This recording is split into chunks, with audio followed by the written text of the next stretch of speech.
Bueno, buenas tardes con todos.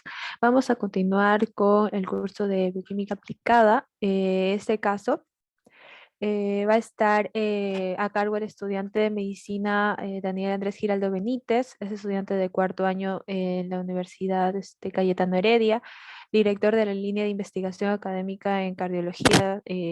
SOSEMS 2021, líder de investigación en CIRAI 2021 y director local REPSE SOSEMS 2021. Entonces, Daniel, te doy pase para que puedas empezar con la ponencia del día de hoy. Muchas gracias. Muchas gracias y buenas tardes a todos los presentes. Gracias también a Sosemuns por permitir compartir el día de hoy un poco acerca de la ponencia que se me ha encargado, ponencia de proteínas. Imagino continuando con un ciclo de ponencias de bioquímica en el cual sabemos y tenemos que conocer las macromoléculas biológicamente más importantes del ser humano, ¿no? Dentro de las cuales encontramos a los carbohidratos, lípidos, proteínas y ácidos nucleicos. El día de hoy pues abordaré un poco de las proteínas. Incluido dentro también se pidió que tocara el tema del ciclo de la urea y degradación de la hemoglobina. Bueno, entonces, temas que vamos a revisar y vamos a ver el día de hoy de manera puntual, lo más importante, lo que serían conceptos básicos. Vamos a ver las unidades fundamentales de las proteínas, que serían pues los aminoácidos. Vamos a hablar un poco de la estructura tridimensional para que se conformen las proteínas. Luego pasaremos a la degradación de aminoácidos y revisaremos ahí también el ciclo de la urea. Y finalmente también se me pidió que tocara el tema de degradación de la hemoglobina. Ok, empecemos entonces con aminoácidos. Es un tema en realidad que muchos deben haberlo visto ya en la pre, muchos deben haberlo visto de repente en los primeros cursos de biología. No es un tema desconocido para nosotros saber que que las proteínas están compuestas de una de las unidades fundamentales mínimas que serían los aminoácidos. Los aminoácidos como tal son compuestos químicos que es un compuesto orgánico que tiene una estructura química que va a tener entonces los grupos que ya han estudiado en química general o química 1, 2, como se llame dentro de sus universidades, los grupos tanto amino y los grupos carboxilios. Lo podemos ver entonces a la mano izquierda aquí de la diapositiva, lo que serían la representación de estas moléculas en su estructura tridimensional. Lo que vemos y que lo que ya sabemos por química es que tenemos diferentes maneras de representarlas. Tenemos una representación estereoquímica y una representación en proyección de Fischer. ¿Y de qué depende la representación de los diferentes aminoácidos? Pues depende justamente de qué es lo que queramos resaltar. Cuando nosotros lo que queremos ver es qué componentes, o sea, qué átomos están formando la molécula, preferimos o optamos por una proyección de Fischer, donde nos permite ver justamente todos los componentes, todas las moléculas, perdón, todos los átomos que forman al aminoácido. Entonces, para eso se usa la proyección de Fischer. De manera general, se debe reconocer que existen los enlaces horizontales y los enlaces verticales. Y de repente, fuera de lo que puedan considerar clásico o no, de manera formal, se dice que en una proyección de Fischer, los enlaces que son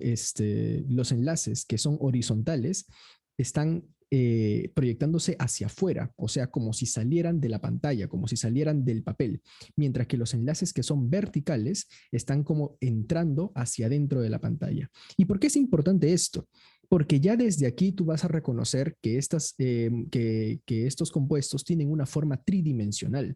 Nosotros los planteamos en un papel que es obviamente de dos dimensiones, en este caso en una diapositiva, pero tienen una forma tridimensional. Y luego va a ser importante porque hay interacción. Al haber tres dimensiones, hay interacciones de fuerzas de repulsión y fuerzas de adhesión entre las moléculas que van a dar al final la forma de la proteína. Mientras tanto, la representación estereoquímica sirve más cuando lo que queremos es justamente ver la forma molecular, ¿no? Entonces, en la proyección de Fischer nosotros queremos ver quiénes componen al aminoácido y en la forma estereoquímica, en la representación estereoquímica queremos ver la forma que tiene.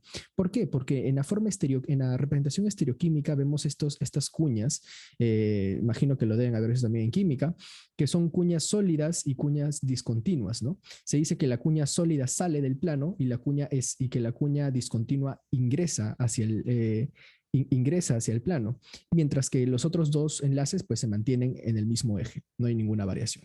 Pero bueno, eso es un repaso de prácticamente lo que es la representación química, ¿no? Pero que ustedes ya deberían conocerlo de manera general en ciencias generales. Cuando hablamos entonces de una proteína, hablamos de varios aminoácidos que se juntan en una cadena y estos aminoácidos obviamente están unidos por átomos enlazados, ¿no? eh, eh, la composición de una proteína obtiene una forma tridimensional. Y la forma tridimensional va a venir o va a estar dada por las interacciones que hayan de las fuerzas moleculares y que se van a representar a continuación. Ahora, antes de hablar de eso, de la forma de la proteína propiamente, hay que reconocer que la proteína está constituida en el ser humano. Una proteína se construye en base a 20 aminoácidos. Y por favor, este número es importante. Es muy distinto decir que existen 20 aminoácidos a decir que las proteínas en el humano se componen de 20 aminoácidos. Son afirmaciones distintas. Lo correcto es que las proteínas en el humano se forman a partir de 20 aminoácidos. No estoy diciendo en ningún momento que solamente existan 20 aminoácidos. Existen variantes, muchos más variantes además de estos 20 aminoácidos, pero las proteínas en el humano se constituyen a partir de estas 20 esenciales, de las cuales las podemos a su vez dividir en categorías dependiendo a la fuerza que hayan dentro de ellas. Entonces, la característica, la naturaleza con la que ellas reaccionan al medio externo. Como por ejemplo, vamos a ver a los aminoácidos hidrofóbicos, a los aminoácidos polares, a los aminoácidos cargados positivamente y a los aminoácidos cargados negativamente. Esta es otra cosa que tenemos que tener en cuenta. En química, cuando hablaban ustedes de lo que era el pH, ¿se acuerdan de que hablaban del pH de una solución y hablaban de que las moléculas en determinado pH pueden experimentar diferentes estados de ionización? Es decir, que existe lo que se hablaba un pKa o un pKb, dependiendo, ¿no?, de la base, de si era un compuesto ácido o base, dependiendo al medio, cómo se acidificaba o se basificaba o se alcalinizaba una solución. Entonces, lo que reconocemos nosotros es que los aminoácidos, como tenemos un grupo amino y tenemos un grupo carboxilo, y en ambos grupos tenemos hidrógenos, estos hidrógenos pueden perderse o ganarse. Entonces, ¿de qué depende que estos grupos hidrógenos se pierdan o se ganen? Del pH del medio. ¿Ok? Así de fácil, así de sencillo. Tú tienes un aminoácido. Como es un aminoácido, tiene un grupo amino y tiene un grupo carboxilo. Entonces, los hidrógenos de este aminoácido pueden perderse o pueden ganarse, dependiendo de qué, del pH. Nosotros sabemos que en el cuerpo humano, condición fisiológica, se puede establecer que tenemos pues un pH neutro, ¿no? Un pH aproximadamente, se dice que el pH fisiológico es de 7.4, ¿no? Así se establece de manera general, aunque en el cuerpo existen diferentes pHs dependiendo del lugar en donde nos encontremos. Pero en forma general, cuando se habla de pH fisiológico, se habla de 7.4. Cuando uno se habla de un pH fisiológico de 7.4, el aminoácido está de esta forma. A esto se le llama forma divalente o de forma ion dipolar, ¿no? Miren aquí, tenemos un polo que es positivo y un polo que es negativo. O sea, el grupo carboxilo ha perdido su hidrógeno y el grupo amino está todavía con la ganancia de un hidrógeno. Entonces, a esta forma, que es una forma de ion dipolar, en el aminoácido se le considera como suiterión. ¿Ok? Entonces, cuando les pregunten cómo se encuentran los aminoácidos en estado fisiológico, se encuentran en estado de ion dipolar o suiteriones. ¿Ok? Pero esto es siempre y cuando estén al pH, como les dije, fisiológico de 7.4. ¿Qué pasa si el pH se hace más ácido? Pues bueno, reciben los protones, ¿no? Reciben los protones del medio. Acuérdense que hablamos de un pH más ácido, hablamos de más presencia de iones hidrógenos en el medio. Quiere decir que va a ganar iones hidrógenos. ¿Y quién va a ganar el ion hidrógeno? Obviamente, el grupo carboxilo, que puede todavía aceptar un hidrógeno aquí. Por el contrario, ¿qué pasa si nos hacemos más bases? O sea, si estamos en un estado más más básico, en una solución más básica. Lo que pasa es que vamos a perder el ion hidrógeno de este grupo amino, ¿no? Y se va a quedar de esta manera. Entonces, a mayor acidez, ambos grupos son protonados. Aquí lo dice la curva. A mayor acidez, ambos grupos son protonados. A mayor alcalinidad en el medio, ambos grupos son desprotonados. En manera fisiológica están en forma suiteriónica. Entonces, esto es para saber que un aminoácido tiene cargas a manera fisiológica. Un aminoácido tiene cargas presentes y son esas cargas las que le permiten interactuar entre ellos. ¿Ok? Ahora veamos los aminoácidos. Yo sé que puedes decir, wow, tengo que aprenderme todos. No es que tengas que aprenderte todos. Hay características que tienes que aprenderte de los aminoácidos. Ahora, de manera general, no es tan difícil aprenderse los 20 aminoácidos. En alguna ocasión he tenido que aprendérmelos, pero creo que más importante que memorizarte todos los aminoácidos es aprenderte las características esenciales de ellos. Por ejemplo, ¿cuáles son los más sencillos? Los más sencillos, los más simples, los dos primeros que tienes que acordarte son la glicina y la alanina. Están aquí arribita. Nada más, porque la glicina es la forma más sencilla que existe de un aminoácido, ya que solamente tiene la cadena amino y la cadena carboxilo y nada más. Nada más. Los otros la cadena prácticamente lateral o cadena restante que se llama, no tiene ningún grupo acompañante. Está compuesto más que de dos hidrógenos. Mientras que la alanina, que es el que le sigue en complejidad, tiene un grupo metilo. Y nada más, esas son sus características. Por eso se le consideran que son las más sencillas, las más simples, ¿ok? Entonces tenemos a los aminoácidos que son de cadenas hidrocarbonadas sencillas o simples, la glicina y la alanina. Ojo, ¿por qué hay una línea que está dividiendo acá? ¿Se acuerdan cuando les hablé que habían 20 aminoácidos que formaban las proteínas de todo el cuerpo? Ok, estos 20 aminoácidos, a ver, lo ponemos a poner aquí, tenían características, ¿no? Hay aminoácidos hidrofóbicos, polares, cargados positivamente y cargados negativamente, que no es lo mismo de que sea polar. ¿Ah? No es lo mismo tú decir un aminoácido polar que un aminoácido cargado, ¿ok? Entonces, ahorita vamos a darnos cuenta. Entonces, aquí lo que yo tengo a la mano izquierda de la diapositiva son los aminoácidos hidrofóbicos. Quiere decir que no tienen cargas. Yo quiero que que vean ustedes la cadena lateral. Sí, acuérdense que la cadena lateral es la que va en el sentido vertical del carbono, ¿no? O sea, este es el carbono alfa de todo aminoácido, y en el sentido vertical está la cadena lateral. Como les dije, la glicina es un aminoácido sencillo, tiene solamente dos hidrógenos. La alanina tiene un grupo metilo y un hidrógeno, y nada más, es de la cadena lateral. Entonces, si ustedes ven la cadena lateral de todos los que están a esta mano izquierda, ninguno tiene cargas. Miren, miren este compuesto de aquí, miren este compuesto de aquí, miren esta cadena lateral de aquí, no hay cargas, ¿ok? No hay cargas. Entonces, a estos nosotros los consideramos aminoácidos hidrofóbicos. Por otro lado, como les dije, tenemos los aminoácidos, tenemos que acordarnos por sus características esenciales. La valina leucina e isoleucina son también aminoácidos hidrofóbicos y se caracterizan dentro del grupo de aminoácidos hidrofóbicos. La valina, leucina e isoleucina son característicos porque tienen la cadena lateral alifática. ¿Ok? Cadena lateral alifática. Yo quiero que ustedes vean. Cuando nosotros hablamos de compuestos alifáticos y aromáticos en química, no sé si recuerdan, hablábamos justamente de la presencia de estos ciclos, ¿no? De anillos, ya sea de benceno o piridimídicos. Nosotros no tenemos eso aquí, ¿no? La valina, la leucina y la isoleucina no tienen esas cadenas aromáticas, por eso se le llaman que son aminoácidos hidrofóbicos, pero de cadena alifática, ¿ok? De cadenas alifáticas. Otro aminoácido que tenemos que acordarnos aquí es el aminoácido metionina.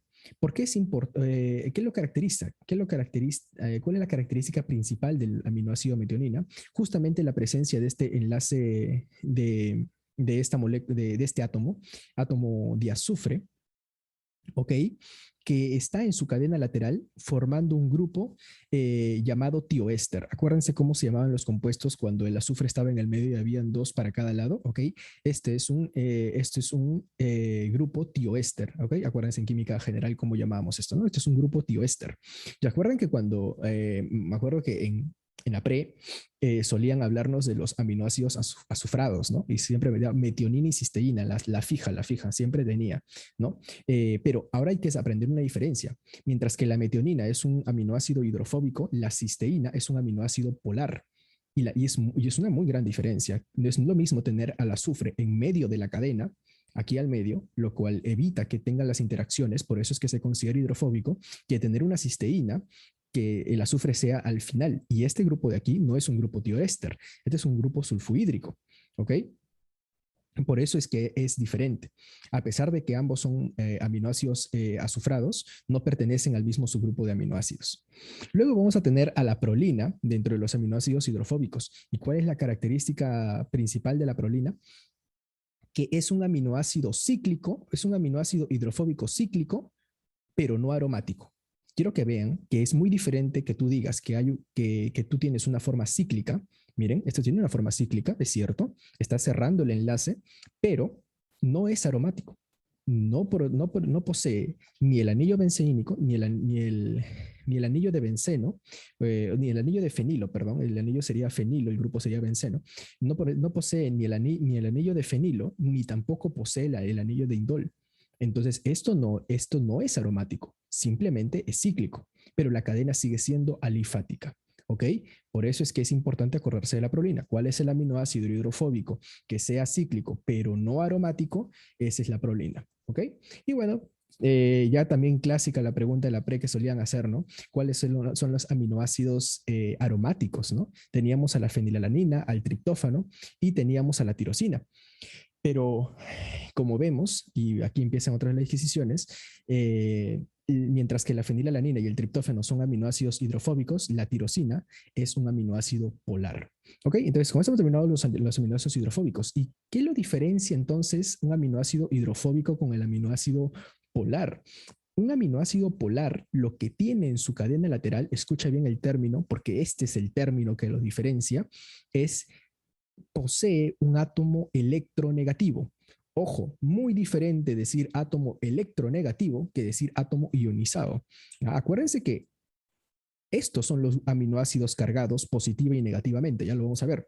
Estos son aminoácidos polares, no están ionizados. No es que tengan una carga iónica por aquí en su cadena lateral, sino que tienen un átomo electronegativo que atrae electrones, ¿no? ¿Qué es la electronegatividad, ¿no? Cuando hablábamos en química, la capacidad que hay de atraer, en el caso, por ejemplo, de estos aminoácidos, ¿qué grupo tenemos que genera esa electronegatividad en la cadena lateral? En el caso de la serina, treonina y tirosina, vamos a ver que estos tres de aquí poseen al grupo hidroxilo. Miren, al final de su cadena, siempre un grupo hidroxilo, un grupo hidroxilo, un grupo hidroxilo, el grupo OH, el famoso OH que veíamos tanto en química. Esos son entonces los aminoácidos polares que tienen grupo hidroxilo. ¿Ok? Mientras tanto, la característica individual de la tirosina es que tiene además pues tiene un grupo fenilo que obviamente lo hace aromático, ¿no? Es como un plus que tiene la tirosina. Por otro lado, aparece la cisteína, como les decía, y la cisteína que es azufrado es polar porque el azufre llega a estar al final y no está como en el otro que está en el medio de la cadena lateral, sino está como un grupo final que lo convierte en un grupo tiol, ¿no? Acuérdense que esto es un sulfihídrilo, el grupo o tiol, ¿no es cierto? Como lo llamamos en química, SH, el grupo SH final, y este es el que le da el componente polar a la cisteína, ¿ok? Entonces, por eso es que lo hace especial. Y bueno, finalmente vamos a tener a los aminoácidos polares que tienen grupo carboxiamida terminal. Miren este grupo de aquí, ¿sí? Es un CONH2. Esto es una, ¿qué cosa? Esto es una carboxiamida terminal. ¿Se acuerdan en química también? Entonces, este grupo carboxiamida terminal es lo que caracteriza a la asparagina y a la glutamina, ¿no? Y bueno, finalmente terminamos con lo que serían los aminoácidos cargados positivamente y negativamente. Aquí ya no hay más ciencia, simplemente es que dentro de la cadena lateral, los cargados positivamente tienen pues obviamente una carga positiva. Vamos a encontrar a la lisina, a la arginina y a la histidina, mientras que en los cargados negativamente vamos a encontrar a lo que sería el aspartato y el glutamato. Muy importantes el aspartato y el glutamato para lo que va a ser las vías justamente que vamos a ver del ácido úrico. Esta es una publicación que hizo la revista Advancing Nutrition de Oxford Academic, en la cual se define qué es aminoácido esencial, ¿no? Hace mucho tiempo ya se dio la definición de qué son aminoácidos esenciales y no esenciales, pero vale la pena repetirlo para que se entienda. Un aminoácido esencial es aquel que no se sintetiza o sea, de nuevo, no se sintetiza por la célula animal, o, por favor, quiero que sinteticen aquí, está en inglés, pero estoy haciendo la traducción. Dice, un aminoácido esencial es aquel que su cadena, bueno, su esqueleto carbónico no se sintetiza de nuevo en el animal o no es suficientemente sintetizado, o sea, es insuficientemente sintetizado. O sea, también podemos considerar que es un aminoácido esencial aquel que también que se está sintetizando en el humano, pero que no se sintetiza de manera suficiente. ¿Ok? ¿Y quién cumple esta característica? Justamente la arginina, porque la arginina es algo que nos va a causar tantos problemas porque mientras que somos niños, la arginina se considera pues un esencial, porque el niño no tiene la capacidad, la capacidad de producir la suficiente arginina, por lo cual el niño tiene que consumir arginina como si fuera un aminoácido esencial, mientras que ya cuando somos adultos ganamos la capacidad completa de poder sintetizarla de nuevo y ahí sí ya no hay ningún problema, ¿no? Entonces, por eso es que la definición incluye no solamente como esencial aquellos que no lo sintetizamos nunca, sino aquellos que lo sintetizamos de manera insuficiente. Acá hay una tablita en la cual pueden darse cuenta, por ejemplo, cuando hablamos de aminoácidos no esenciales, de dónde los podemos obtener, ¿no? O sea, mira, tenemos aminoácidos no esenciales. Por ejemplo, ¿por qué la alanina no es esencial? Porque la podemos sintetizar a partir de piruvato. ¿No? ¿Por qué el ácido aspartico, aspargina, ácido glutámico? ¿Por qué? Porque las podemos sintetizar a partir de intermediarios del ácido cítrico, del ciclo del ácido cítrico. ¿Se acuerdan del ciclo del ácido cítrico? Ya, de ahí podemos sintetizar estos. Entonces, tienen un origen viable. Hay algunos que tienen, por ejemplo, la cisteína, ¿no? Que hace muchos años se debatía. ¿Por qué? Porque la cisteína, ¿por qué había la duda de la cisteína? Porque si bien podíamos sintetizar la cisteína, o sea, el humano puede sintetizar la cisteína, pero necesita ser sintetizado del azufre derivado de metionina. Y si no tenemos metionina, entonces ahí se vuelve un dilema acerca de si la cisteína entonces también debería ser un aminoácido esencial, pero no, se considera no esencial. Pero quiero simplemente que quede el conocimiento para ustedes de que la cisteína, a pesar de que no es esencial, requiere de la metionina para poder sintetizarse. ¿Ok? Requiere del azufre derivado de la metionina. Por eso es que hay un asterisquito aquí. Bueno, y los aminoácidos esenciales de la dieta, obviamente, son aquellos que sí o sí tenemos que consumirlos porque no hay forma de producirlos. Bueno, hemos visto aminoácidos. Ahora hablemos de las estructuras de las proteínas, ya propiamente. Eh, la proteína que se forma a partir de los aminoácidos va agarrando diferente grado de complejidad. Y esto de acuerdo a los enlaces que la vayan formando. ¿Ok? De acuerdo a los enlaces que vayan formando la proteína, se forma diferente grado de complejidad. Esto lo han visto en pre, yo sé que hasta el cansancio, pero hay cosas que debemos puntualizar. Estructura primaria. La estructura primaria es la cadena de polímeros, es lineal, está armada por el enlace peptídico, también llamado enlace amina, nada fuera de lo común. ¿Qué cosas de repente podríamos profundizar aquí? La estructura primaria tiene direccionalidad. Y eso es algo muy importante que debe quedar fijado hoy día sí o sí. ¿Qué es direccionalidad? Quiere decir que la secuencia con la cual están plasmados los aminoácidos en este orden, no pueden ser complementarios haciendo una antiparalela. O sea, que si yo empiezo en el extremo aminoterminal con una tirosina, luego glicina, fenilalanina y leucina, no es lo mismo que si yo empezara con la leucina y luego siguiera con la fenilalanina. O sea, si le diera la vuelta. Si le diera la vuelta no es lo mismo. Porque el primero de la tirosina tiene al grupo aminoterminal libre. Y el último, que es la leucina, tiene el grupo carboxiterminal libre. Si yo pongo a la leucina primero y a la tirosina al final, es una proteína totalmente diferente. No se pliega igual, no tiene la misma conformación, no tiene la misma función, no cumple absolutamente con nada. ¿Ok? Entonces, hay una direccionalidad. el grupo amino marca el inicio y el grupo carboxilo marca el final. Y el aminoácido sigue ese orden. ¿Dónde se aprecia mejor esta propiedad? Al momento de realizar la traducción, ¿no? Cuando empezamos a traducir de codón en codón en, en la síntesis de proteínas, no sé si ya lo han visto, se empieza a poner cada uno de los aminoácidos de manera ordenada, ¿no? Y no es lo mismo porque hay un codón de inicio y un codón de final, un codón de término, un codón de finalización, ¿no? Entonces no es lo mismo tener la leucina al inicio o que al final. Esa es una, con respecto a la estructura primaria. Ahora, esta estructura primaria, cuando se da el enlace peptídico, este enlace peptídico que vemos aquí, que también, como sabemos, se puede llamar enlace amida, es un enlace que requiere energía para poder ser formado. Si uno hace el balance, o sea, esta es la ecuación química, ¿no? ¿Se acuerdan cuando hablaban de ecuación química y hablábamos de este simbolito de aquí, ¿no? Que hablaba, estos son los reactantes y este es el reactivo, ¿no? Y este es el producto, ¿no? El reactantes y producto. Ya, entonces, cuando hablamos de una ecuación química, siempre hay algún balance hacia hacia alguno de los dos extremos, ¿no? En este lado, la balanza se inclina hacia el lado de los reactantes. O sea, esto no ocurre esporádicamente. Para que haya un enlace peptídico, se requiere un aporte de energía libre. Y tú me dirás, entonces, Daniel, si la fórmula está equilibrada para el lado de los reactantes, ¿por qué las proteínas no se destruyen esporádicamente?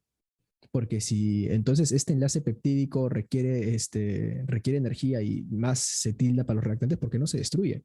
La respuesta es que para que haya una hidrólisis de este enlace se requieren catalizadores. ¿Ok? Y no están disponibles a las proteínas de manera libre, los catalizadores. Las enzimas de estructuras de este enlace en realidad se dan en circunstancias y en ciclos específicos dentro de la fisiología del humano. De tal es la manera así que una vez formado el enlace peptídico, se requieren años para poder destruirlo sin catalizador. No es entonces el enlace peptídico bastante estable. En conclusión, yo necesito energía para formar el enlace peptídico. El enlace peptídico no se forma de manera gratis. El enlace peptídico requiere energía. Se requiere suministro de energía para poder inclinar la balanza para este lado. Pero una vez formado el enlace peptídico, no lo rompe nadie a menos que sea un catalizador. ¿Ok? Entonces es bastante estable, pero requiere energía para ser formado. Ese es el mensaje final de esto. Ahora, cuando nosotros seguimos evaluando la conformación de la proteína, el aminoácido, al tener este enlace peptídico, mira acá está, este es el aminoácido con enlace peptídico aquí. La forma estereoquímica de ver esto es que yo lo que estoy haciendo es poner a 6 átomos, cuando yo formo un enlace peptídico, 6 átomos se ponen en un mismo plano. Miren, este es el plano. ¿Pueden ver el plano? Sí, este es el plano. Cuando yo formo un enlace peptídico, obligo a que 6 átomos estén en el plano. ¿Y quiénes son los que pueden rotar? Los demás, los que están afuera. Quiere decir que estos son los que permiten la rotación de la conformación estereoquímica en una proteína. ¿Ok? Ellos son los que permiten esta rotación. Entonces, ¿se acuerdan cuando hablábamos de los compuestos cis y los compuestos trans en química? Que si están para el mismo lado o si están para lados diferentes. Ya, entonces esto puede girar de manera en que tengamos una conformación cis o una conformación trans. Pero ¿qué impide o permite este giro? Justamente las cadenas. La cadena lateral que acompaña a cada lado del aminoácido, a cada lado de la unión de una unión de un enlace peptídico, es la que permite ver si es que hay o no hay interacción para que esto gire. ¿Ok? Esto es lo que se puede llamar libertad de rotación, ¿no? Libertad de rotación de los aminoácidos dentro de una proteína. Pero es esta libertad de rotación lo que permite ver si es que se pueden o no plegarse. Entonces, esto ya nos va dando pase cuando uno va reconociendo de que dentro de un enlace peptídico los componentes pueden girar o no dependiendo de las interacciones que hayan. Uno puede decir, ok, pasamos a una estructura secundaria. En estructura secundaria reconocemos dos cosas. Nada más quédense con dos cosas. Bueno, hay una tercera, pero dos cosas principales. Las cadenas, las denominadas estructuras en forma de hélice alfa, y las estructuras denominadas en forma de hoja beta plegada. ¿Ok? Son dos estructuras básicas. Hay un tercer tipo de estructura que bien es cierto, que son los denominados ciclos, cadenas con giros, los famosos ciclos o bucles de giros, pero no tienen una importancia en el estudio porque son muy aleatorios al momento de materializarse, ¿no? Entonces, como no pueden predecirse sus formas, por eso es que los que sí se pueden predecir, como las alfa hélice y las beta plegadas, esos son las que tienen más importancia ahora. Los giros también forman parte de las proteínas, obviamente, cuando vean una representación de una proteína van a encontrar los giros, pero son mucho más aleatorizados en su forma, ¿no? Son simplemente eso, son giros. Entonces, ¿qué es una forma de alfa hélice? Una forma de alfa hélice, yo quiero que lo vean, y eso es lo que tienen que acordarse de esta parte, que la forma de alfa hélice se compacta. La forma de beta hoja plegada se distiende. ¿Ok? Una forma de alfa hélice, miren lo que está haciendo. Se envuelve como un cilindro, y toda la parte hidrofóbica, acuérdense que habíamos hablado de aminoácidos hidrofóbicos, ¿no? Todo lo componente hidrofóbico apolar se mete al centro y se compacta. Se hace ahí bien compacto, una estructura muy fuertemente enrollado con todo el componente hidrofóbico al centro. Eso es lo que es una estructura de alfa hélice. Es una estructura de disposición helicoidal. Hay puentes de hidrógeno entre quienes. Acuérdense que en ambos casos, tanto en estructura de alfa hélice como en estructura de hoja beta plegada, el componente principal son los puentes de hidrógeno. Cuando uno habla de estructura secundaria, el componente que es la estrella aquí es el puente de hidrógeno, que se forma entre quienes. ¿Entre quiénes se forma este puente de hidrógeno? Bueno, entre el grupo amino y el grupo carboxilo de la cadena principal de diferentes puestos, ¿no? Entonces, esta interacción es lo que permite que las alfa hélices vayan girando. Casi todas, por no decir todas, obtienen un giro dextrógiro. Acuérdense cuando hablábamos del extrógiro y levógiro, ya la mayoría de alfa hélices son dextrógiras y de forma compacta con el componente hidrofóbico hacia el centro. Ahora, ¿cuál es la diferencia con una hoja beta plegada? La hoja beta plegada, como les decía, primero lo que tiene es que es más distendida. Las interacciones que hay, o sea, los puentes de hidrógenos que se van a generar, se sitúan entre dos hebras situadas una cerca de otra. O sea, yo tengo por aquí una hebra de una cadena lateral y por aquí tengo otra de otra cadena lateral y aquí voy a generar puentes de hidrógeno. ¿Ok? Entre dos hebras distintas. Aquí en el alfa hélice yo estoy doblando una misma hebra, ¿sí? Yo estoy doblando una misma hebra y estoy generando ahí los puentes de hidrógenos, ¿ok? Esa es la diferencia entonces entre una alfa hélice y una beta plegada. Otra cosa más en la beta plegada es que las hebras beta de esta cadena pueden estar situadas de manera paralela o de manera antiparalela. Yo quiero que vean la imagen de arriba, esta imagen de aquí. Esta imagen de aquí es una hebra beta plegada en sentido opuesto, ¿ok? En sentido opuesto, es decir, antiparalela. Mientras que en la parte de abajo lo que vemos es una hebra que sigue que ambas siguen el mismo sentido. Es decir, esta es una hebra paralela. ¿Ok? ¿Y cómo pueden ver esto? Pues miren aquí, miren, ven el terminal aquí con qué termina, carboxilo terminal y un amino por aquí, y la otra hebra tiene un amino por aquí y un carboxilo por este, es antiparalélico.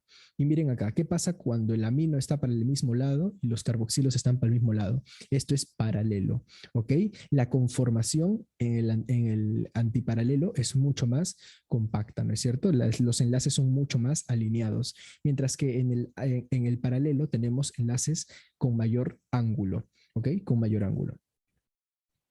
Pasamos entonces rápidamente a lo que serían ya las estructuras terciarias de las proteínas, en la cual vamos a tener que identificar lo que es principalmente los compuestos, la compactación de las estructuras. ¿Okay? O sea, tenemos una misma cadena. Ojo, todo se realiza en una misma cadena. ¿Ah? Esta cadena de aminoácidos se ha doblado. ya sea por alfa hélices, o sea, mira, hay una cadena por aquí de alfa hélice y se ha vuelto a doblar luego con giros y luego tiene así, ¿no? Entonces se compone de giros y alfa hélices, giros y alfa hélices, giros y alfa hélices. Entonces una misma cadena se va doblando, doblando, doblando. Pero ahora esa cadena que se ha doblado se va a, se va a compactar. Es diferente decir plegar que compactar. Acuérdense que lo que hemos visto en la estructura secundaria es un plegamiento. O sea, la estructura agarra una forma tridimensional. Eso es un plegamiento. Esto es una compactación. O sea, todo se va al centro. En la estructura terciaria, todo se va al centro. Se compacta, ¿sí? Se compacta de tal manera que queden la mayor cantidad de interacciones químicas que estabilicen la proteína. Para eso se hace la estructura terciaria. La estructura terciaria lo que le da es estabilidad a la proteína. ¿Ok? Al compactar tú a una proteína, lo que estás haciendo es haciendo que las fuerzas de interacción entre ellas se maximicen. ¿Ok? ¿Qué fuerzas de interacción? ¿Se acuerdan de las fuerzas de Van der Waals? ¿Se acuerdan de los enlaces tiosulfatos? Todos esos de allí, los puentes disulfuro, ¿no? Los puentes disulfuro, todos esos de allí van a salir, van a permitir, ¿no?, que se formen estas estructuras de manera compacta, con una mayor estabilidad. Eh, por ejemplo, lo que vemos aquí en la imagen, esta es una mioglobina, ¿sí? Esta es una... Las fuerzas de Van der Waals. Las fuerzas de Van der Waals son eh, las de química, ¿no? Las de Naruto. Está bien, está bien. Este, el objetivo es entonces que se maximicen la cantidad de fuerzas en esta molécula, de manera que se logre la estabilidad, ¿ok? A nivel molecular. Y lo que vemos aquí, entonces, como le decía, es una mioglobina. Y en la mioglobina yo quiero que ustedes dense cuenta por qué están pintados de diferentes colores. Lo que pasa es que lo que han hecho en este modelo tridimensional, en esta imagen, es que han decidido pintar de color amarillo, ¿sí? De color amarillo se han pintado todo lo que son los aminoácidos hidrofóbicos. Miren, miren, miren, esta es una gráfica muy visual para que entiendan lo que yo estoy hablándoles. En esta gráfica tridimensional han decidido a la molécula todos los aminoácidos hidrofóbicos colorearlos de amarillos. Y todos los aminoácidos que son polares o cargados los han coloreado de azul y celeste, de celeste y blanco. Entonces yo quiero que se den cuenta que todo lo hidrofóbico está quedando al centro, ¿no? Lo tira para adentro, todo lo hidrofóbico, y todo lo polar se va para la periferia. Miren, si nosotros hacemos un corte transversal a esta molécula, aquí en imagen B, le hemos hecho un corte transversal y toda la parte hidrofóbica ha quedado hacia el centro, ¿no es cierto? Toda la parte hidrofóbica ha quedado hacia el centro. ¿Ok? Entonces la parte polar queda hacia la periferia, toda la parte hidrofóbica queda hacia el centro. Esto se logra con la compactación de la estructura terciaria. Ahora pasa algo, que teníamos una sola cadena, ¿no es cierto? Y la cadena se ha doblado, primero se ha establecido con enlaces peptídicos, luego se ha plegado en una estructura secundaria y se ha compactado en una estructura terciaria. Y hemos tenido una unidad. Ahora, ¿qué pasa si yo junto dos unidades diferentes de dos cadenas diferentes, ¿no?, de proteínas? Estas unidades pasan a ser subunidades y se forma una cuarta estructura que sería la estructura cuaternaria. La estructura cuaternaria posee múltiples cadenas que se han ensamblado, ¿ok? Entonces la palabra clave en estructura cuaternaria es el ensamblaje, ¿ok? Es ensamblaje de diferentes subunidades. Y aquí, por lejos y por muy lejos, el representante siempre va a ser la hemoglobina, ¿ok? Cuando quieran tener el ejemplo perfecto de una estructura cuaternaria, la hemoglobina. Yo quiero que vean cómo podemos representar a la hemoglobina con colores para que se den cuenta de que existen dos unidades alfa y dos unidades beta. Es decir, está formando un tetrámero. ¿Ok? El modelo ya no solamente, o sea, cada cadena, además de estar plegada, además de estar compactada, ahora está unida a otras cadenas. Esto de aquí es un ensamblaje proteico. Esto es una estructura cuaternaria.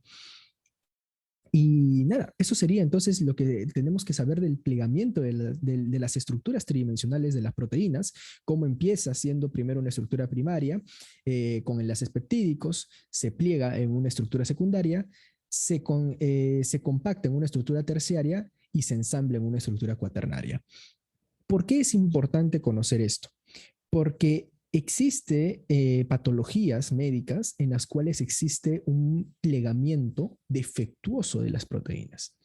Enfermedades como el Alzheimer, el Parkinson, la enfermedad de Huntington, muchas encefalopatías distintas en las cuales existe algo denominado placas amiloides, ¿ok?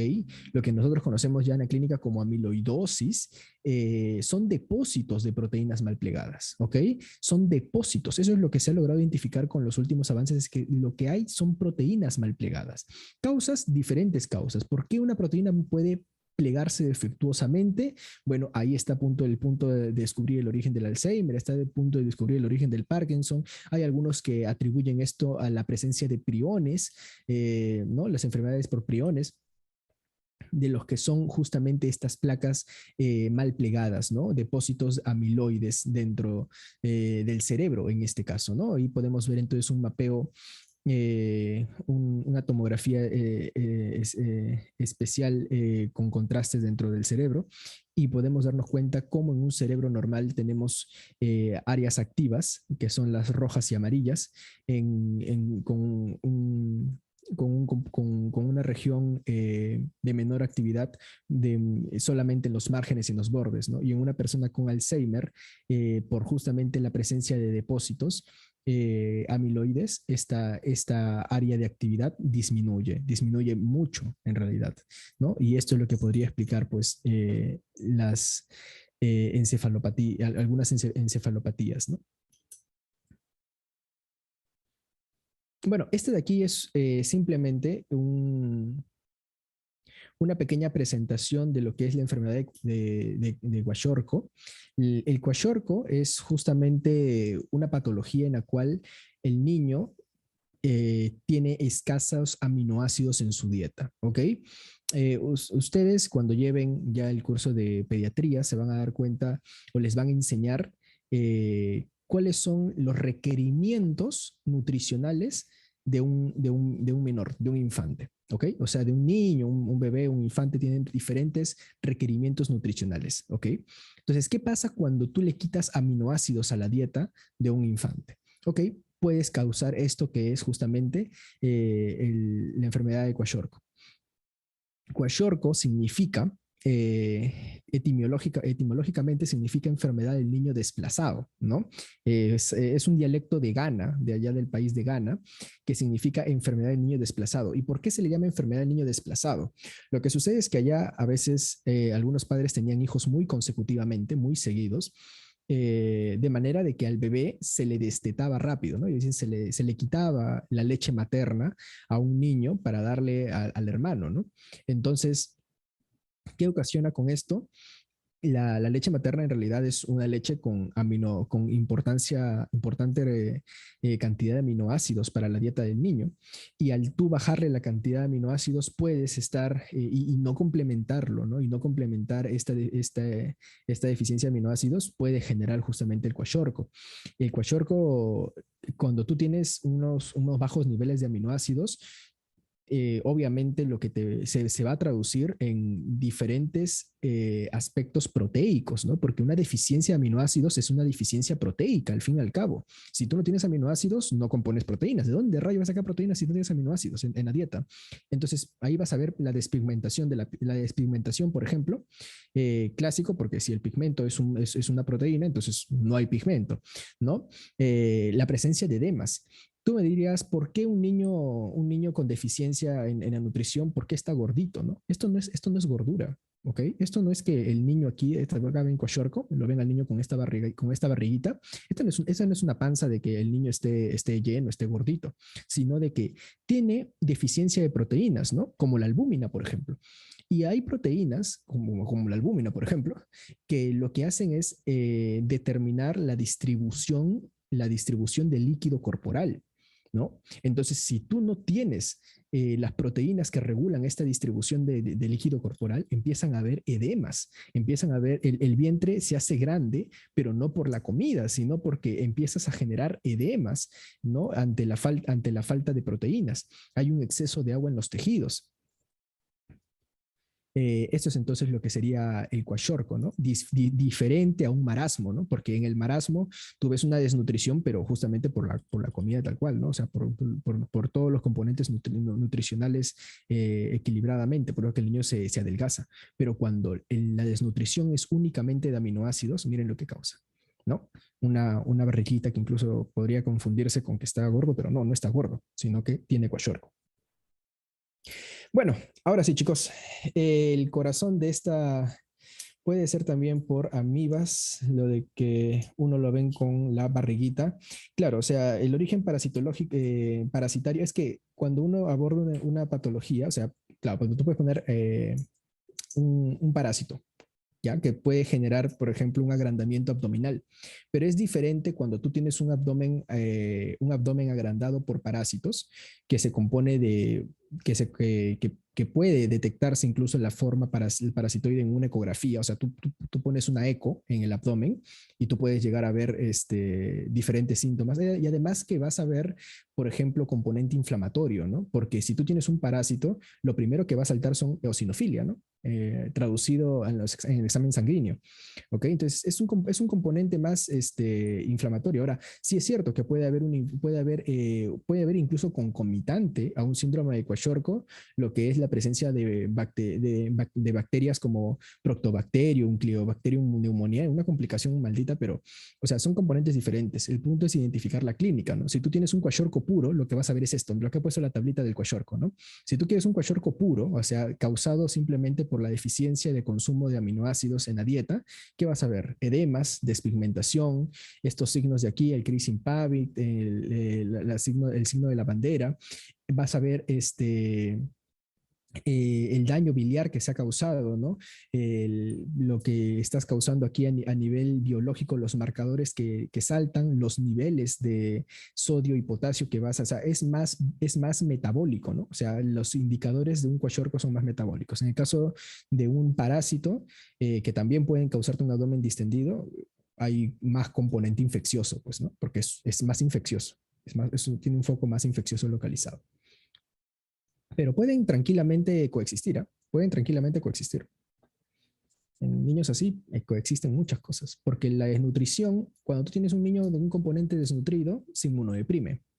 Es mucho más susceptible, ¿no? Pero siempre analízalo sindrómicamente cuando abordes algo así. Bueno, degradación de aminoácidos y ciclo de Lauria, que es el corazón de esta ponencia. Esta imagen lo resume todo, ¿eh? Bueno, casi todo. Esta imagen lo resume casi todo, de verdad. Un aminoácido, un glutamato y el ion amonio. Nada más. Esa es la magia y la esencia de lo que se llama la eliminación o la degradación, ¿no? De los compuestos nitrogenados dentro del cuerpo humano. ¿Ok? O sea, un aminoácido tiene este grupo nitrogenado. Nosotros, cuando uno habla de eliminación, porque el tema es, por ejemplo, degradación de aminoácidos, ¿no? Uno tiene que entender que nosotros no eliminamos aminoácidos de la forma pura como aminoácido. O sea, no es que nosotros agarremos y, qué sé yo, si ustedes imaginan que el aminoácido se excreta, por ejemplo, están equivocados. El aminoácido no se excreta. No es que tú pierdas aminoácido así, tal cual en su forma de aminoácido, como por las heces o por algún estilo o algo por el estilo. No. El aminoácido lo que hace es se degrada. ¿Ok? Se degrada de tal forma de que la cadena de carbonos la vas a reutilizar. Para diferentes cosas la puedes reutilizar la cadena de carbonos. ¿Ah? Puedes utilizarla de repente para lo que es el ciclo de ácido cítrico, meterlo para la fabricación de glucosa, para cualquier cosa le puedes usar la cadena de carbonos. Para todo lo que tenga carbono lo puedes utilizar. Lo que tú eliminas del aminoácido es el grupo amino, o sea, el compuesto nitrogenado. Porque este compuesto nitrogenado, ese es el componente que puede ser potencialmente tóxico. Entonces, primero hay que reconocer algo. De todos, porque tú tienes grasas, por ejemplo, ¿no? Tú tienes grasas. ¿Qué pasa con las grasas cuando hay en exceso?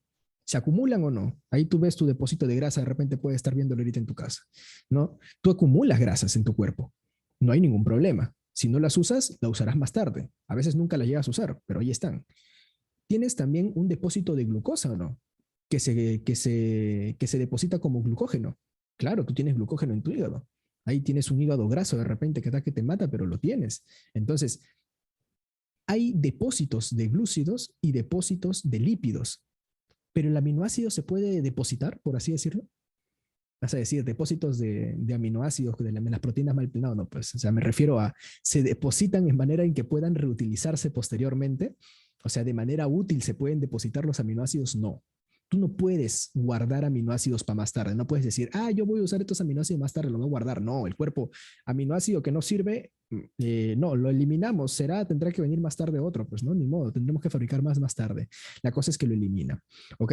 Entonces el aminoácido no se almacena, sino que se elimina, pero se elimina la parte que puede ser potencialmente tóxica. Yo quiero que te imagines que el aminoácido tiene una parte que el cuerpo dice, me puede causar problemas, mejor lo boto. Me quedo con todo el grupo carbón, con toda la cadena de carbonos que me puede servir más tardecito y elimino la parte de nitrógeno. ¿Cómo hago esto? Bueno, primero este compuesto nitrogenado se lo voy a pasar a alguien que lo maneja mejor, a un especialista. ¿Quién es el especialista? El glutamato. Nunca te olvides, este es el especialista. El glutamato se especializa en el manejo de los compuestos nitrogenados. Mano, pásale nomás sin miedo al glutamato. El glutamato te lo va a agarrar, te lo va a guardar un ratito y él se va a encargar de eliminar este compuesto nitrogenado, en este caso el amonio, el grupo amino, lo va a transformar a un ion amonio. ¿Ok? Y lo que tú vas a liberar en realidad es ion amonio. Ojo, aguanta, no vas a liberar ion amonio en la orina, sino que este ion amonio se va a transformar en urea. ¿Ok? Antes de que lo elimines, este ion amonio se transforma en urea. ¿Cómo? Ahorita lo vamos a ver. Entonces, cualquier aminoácido, ok, yo quiero que tú veas, cualquier aminoácido, lo he puesto aquí, acá lo han puesto como, mira, un grupo amino y un grupo carboxilo, ¿no? Entonces, y una cadena lateral cualquiera, R1 lo han puesto aquí.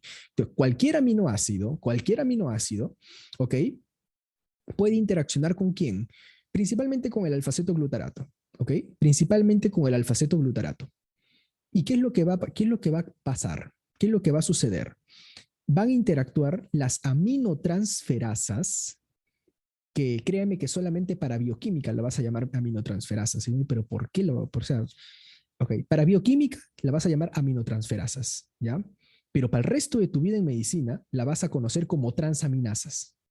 ¿Ok? Cuando tú escuches ahí las transaminadas hepáticas del paciente, esas son las famosas transaminasas. Las aminotransferasas son las famosas transaminasas hepáticas que luego vas a pedir a todo tu paciente itérico, con cirro, todos ellos le vas a pedir esas famosas transaminasas y te vas a ahí distinguir entre colitis, colecistitis, todo eso de ahí lo vas a distinguir con las famosas transaminasas. ¿Ya? Pero por ahora, como estamos todavía en bioquímica, llámalas aminotransferasas, ¿ok?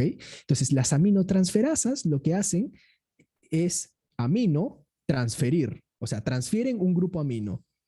No es tan complicado. No es tan complicado como parece. Transfiere un grupo amino, o sea, el grupo amino de este aminoácido, te lo paso aquí al alfa-cetoglutarato. Mira, el aspartato con el alfa-cetoglutarato, el grupo amino del aspartato lo paso al alfa-cetoglutarato y el alfa-cetoglutarato se transforma en ¿quién? En glutamato. ¿Y cómo queda mi aspartato? Como oxalacetato. Mi alanina tiene un grupo amino, se lo paso al alfa-cetoglutarato y se transforma en glutamato, ¿ok? En glutamato. ¿Y en qué se transformó mi alanina? En piruvato. Entonces acá tienes la aspartato aminotransferasa, la alanina aminotransferasa, ¿no? Ellos son las famosas aminotransferasas o transaminasas que yo les digo. Entonces, ¿qué estamos haciendo aquí? ¿Se acuerdan el primer paso que les dije? El primer paso que yo les había dicho es que el grupo amino de un aminoácido se lo doy a un experto, porque él no lo sabe manejar. Olvídate, él lo va a malograr. Páselo siempre al glutamato. Entonces, ¿a quién se lo estoy pasando? Al alfa-cetoglutarato para que se transforme en glutamato. Él lo sabe manejar, hermano. Él sí sabe cómo hacer las cosas. Entonces, miren, el glutamato va a sufrir entonces una reacción, primero de oxidación, ¿ok? Y luego se va a desaminar. Entonces, es una desaminación oxidativa. Así se le llama lo que sufre nuestro amigo glutamato. Viene el NAT o el NADP, ojo con este dato, viene el NAT o el NADP, se le añade una molécula de agua y el alfaceto glutarato y el glutamato vuelve a ser alfaceto glutarato, libera un NAT o un NADP reducido, libera un ion hidrógeno y libera aquí al famoso ion amonio. ¿Quién cataliza todo esto? Porque alguien tiene que catalizarlo, como toda reacción química, el glutamato deshidrogenasa. Entonces, una vez que ya se formó glutamato, o sea, nuestro especialista en manejar el ion, el grupo amino, viene la glutamato deshidrogenasa y le hace todo esto. ¿Para qué? Para volverlo a la realidad, o sea, lo que era glutamato lo regresa a su realidad. ¿Se acuerdan que antes era alfaceto glutarato el que recibe el ion amonio de este grupo de los aminoácidos para transformarse en glutamato? Ya, igualito, ¿no? Entonces ahora el glutamato regresa a su realidad, o sea, vuelve a ser alfaceto glutarato, pero liberó el ion amonio. Esta es la ecuación balanceada. Miren, un aminoácido más un NAT más un ion agua va a ser igual, bueno, se va a transformar a un cetoácido más un ion amonio, más un NADP o un NADPH y un hidrógeno. ¿Por qué les hacía énfasis en esto del NAD o el NADP? ¿No les parece extraño después de toda la bioquímica que han llevado, por ejemplo, cuando han visto, no sé, glucólisis, han visto el ciclo de ácido, el ciclo del ácido cítrico, ¿no? Siempre, o incluso en la cadena transportadora de electrones, o sea, te dan dos opciones. O trabajas con NAT o trabajas con NADP. Pero trabajar con cualquiera de los dos, eso es único. Eso es único. Por eso se dice que la glutamato deshidrogenasa es una enzima atípica. Es una enzima atípica porque trabaja con cualquiera de los dos. Y eso no lo vemos así nomás en las otras vías metabólicas. Tiene un alto poder reductor la glutamato deshidrogenasa para poder decir que puede trabajar con NAD o NADPH. ¿Ok? ¿Y dónde se encuentra este famoso glutamato? En las mitocondrias. Bueno, como la mayoría de enzimas en realidad de este ciclo, pero se encuentra en las mitocondrias. ¿Y por qué es importante que esté compartimentalizada? Tú dirías, ¿por qué no lo hacemos en el citosol? Porque si el citosol tiene más espacio, escucha, estás liberando ion amonio, no estás liberando agua, como cualquier cosa, ¿no? Si tú te vas a dar cuenta todo lo que ocurre en el citosol, revisa, mira, vuelve a repasar todo lo que han estudiado hasta ahorita de bioquímica de la glucosa, por ejemplo, ¿no? De toda la vía de la glucosa. Tú nunca vas a encontrar que están liberando ion amonio. Tú vas a encontrar que liberan hidrógeno, NADPH, ATP, cositas inofensivas, pues. Pero ¿sabes qué es liberar ion amonio? Estás liberando una bomba atómica aquí. Entonces, esto es lo peligroso, por eso tiene que estar compartimentalizado este procedimiento. ¿Okay? Entonces, por eso es la importancia de que esta enzima esté compartimentalizada y que este ion amonio, de la manera más rápida posible, pueda ser neutralizada. Ahora, este es el glutamato, ¿no? Lo que decía, esto pasa en dos fases, ¿no? El glutamato, en realidad, primero se oxida y luego se desamina, ¿no? Y ahí hay incluso una fase intermedia, que es la fase de Schiff, la base de Schiff intermedia, ¿no? Pero con que, en realidad, con que sepan, esta es la forma abreviada, ¿no? Es lo mismo, o sea, mira, aquí está primero la oxidación y la ganancia de la molécula de agua, sino que esto en realidad se da en dos pasos, ¿no? Primero se da la oxidación y luego se da la desaminación, pero todo lo hace la glutamato deshidrogenasa, ¿ok? Todo lo hace la glutamato deshidrogenasa. Entonces, miren, este es el resumen. Quiero que vean aquí. Miren aquí, la mayoría de vertebrados terrestres es el ion amonio, ¿no? Lo que se libera primero. Miren, aquí está, el aminoácido cualquiera. Miren, este es el resumen, ¿ah? El aminoácido cualquiera le da el grupo amino, se lo da al alfaceto glutarato. Entonces, el alfaceto glutarato, ¿en qué se convierte? En glutamato. ¿Y en qué se convirtió el aminoácido? En cualquier cetoácido. Por favor, acuérdense, el aminoácido, esta degradación de aminoácidos ocasiona o genera cetoácidos. ¿Ok? Cuando vean la fisiología de la cetoacidosis diabética, si es que ya no la han visto, Ahí está la explicación de por qué cuando se inclina la balanza a la degradación de aminoácidos, se puede generar cetoacidosis, ¿ok? Pero es otro tema. Entonces, en acá, el aminoácido, al momento de degradarse, pierde el grupo amino, genera cetoácidos. El grupo amino, ¿a quién se lo pasa? Al alfa-cetoglutarato. Y el alfa-cetoglutarato se termina generando glutamato. Este glutamato, ¿qué va a pasar? Se va a oxidar. Cuando se oxida, ¿qué va a pasar? Se forma el cetoglutarato. ¿Cómo se oxida? Pues tenemos un NAT o un NADPH, cualquiera de los dos, que se reduce a NAT reducido, obviamente, y libera pues el ion amonio. Nosotros como humanos, porque creo que todos somos humanos aquí, los humanos no liberamos ion amonio. El ion amonio tiene que volverse urea, ¿ok? El ion amonio tiene que volverse urea. ¿Y cómo el ion amonio se vuelve urea? En el famoso ciclo de la urea. Aquí es el punto clave en el cual hemos llegado al ciclo de la urea. De manera sencilla y de manera muy puntual, solamente decirles que existe un camino distinto en el cual hay ciertos aminoácidos, escúchenme, ciertos aminoácidos que lo chotean al glutamato, ¿ok? Yo les he dicho que el glutamato es el especialista, ¿no es cierto? O sea, el glutamato es el especialista para casi todos, pero hay ciertos que son malcriados. Hay uno siempre que por ahí la regla, la excepción de la regla, ¿no? Que agarran, utilizan a este PLP, que es un derivado de la piridoxina, de la vitamina 6, y de frente se convierten en ion amonio, ¿ok? De frente, con la catalización del fosfato piridoxal, ¿ok? El fosfato piridoxal, el PLP, que es un compuesto derivado de la piridoxina, ayuda a que, por ejemplo, la serina se convierta de frente en piruvato y ion amonio, o que la treonina se convierta en alfaceto buritato y ion amonio, de frente, sin necesidad de convertirse, de utilizar el glutamato. Ellos son la excepción a la regla. Aquí por acá. Eso creemos, ser humano. Conforme pase, ya me sentí como una serina. Ya bueno. Entonces, y miren aquí. Nosotros sabemos que esto que les he contado, o sea, que es la primera parte, que es cómo se obtiene el ion amonio, se puede dar en cualquier parte del cuerpo, ¿no? En el músculo, por ejemplo. Miren, aquí está. En el músculo, aminoácidos se convierten en ion amonio. Pero en el músculo, una vez que yo tengo ion amonio, ¿puedo producir urea? O sea, ¿tú te imaginas que en el músculo estés haciendo urea? No, no.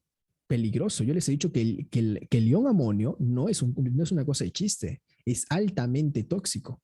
El ion amonio, cierto, cualquiera puede producir ion amonio. Mira, tu músculo puede producir ion amonio, pero él no lo puede transformar a urea.